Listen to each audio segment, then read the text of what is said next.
everyone, year 2. Hope you've had a lovely weekend. I'm back again with a story, and it's Katie and the Dinosaurs.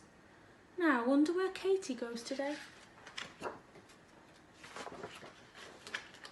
Come and look, Grandma. Come and see the dinosaurs, said Katie. Katie loved the Natural Museum, and she wanted to show her Grandma everything. They're just a load of old bones, said Grandma. Well, you're old. You're really old, said Katie. They must have been dinosaurs when you were a little girl. I'm not that old, snorted Grandma, looking for somewhere to sit down. They found a seat next to a skeleton of a very fierce-looking dinosaur.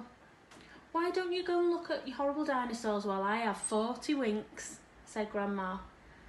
They're not horrible, sniffed Katie, but I do wish they weren't just skeletons. And she skipped off on her own to taking her picnic lunch just in case she got hungry. Katie saw spiky dinosaurs, fishy dinosaurs, flying dinosaurs, horned dinosaurs and long dinosaurs.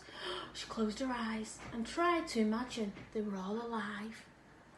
She thought they must have been very frightening when their sharp teeth and claws. Ooh. Next to one of the dinosaurs was a corridor. Katie set off down it to make sure she hadn't missed anything worth seeing. The corridor was long and dark, and there were no one in sight. Katie began to feel scared. She looked for a way out sign, but there didn't seem to be one. She was lost. Now what do I do? Said Katie crossly to herself. She came to a big door with a notice on it and said, absolutely no admittance whatsoever. I'll just take a quick look, she thought. She opened the door and stepped through. The door led outside, and there in front of her was a dinosaur. It was no bigger than Katie, but it was a real live one. Hello, said Katie. Who are you? Hadrosaurus, said the dinosaur. Who are you? Oh, I'm Katie, said Katie. But I think I'm lost. Oh, I'm lost too, said Hadrosaurus. I was chased by a Tyrannosaurus Rex. Isn't that a really fierce dinosaur, said Katie. That's right, said Hadrosaurus. Now, I don't know how to get home. Don't worry, said Katie. I'll be able to see where we are from the top of this hill. And she clambered up a steep slope. This isn't a hill, said Hadrosaurus, scrambling up behind her. Katie gasped. Oh, it's a Brontosaurus. She was very high up and she could see for miles.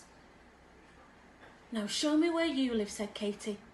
I think it's somewhere over there, along the river bank, said Hadrosaurus. Katie looked across the river. What are those funny-looking birds, she asked. They're Pterosaurus, said Hadrosaurus. Watch out!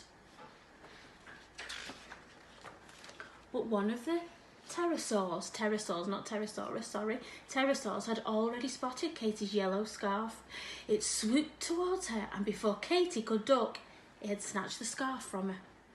Hey, that's mine! Bring it back, yelled Katie.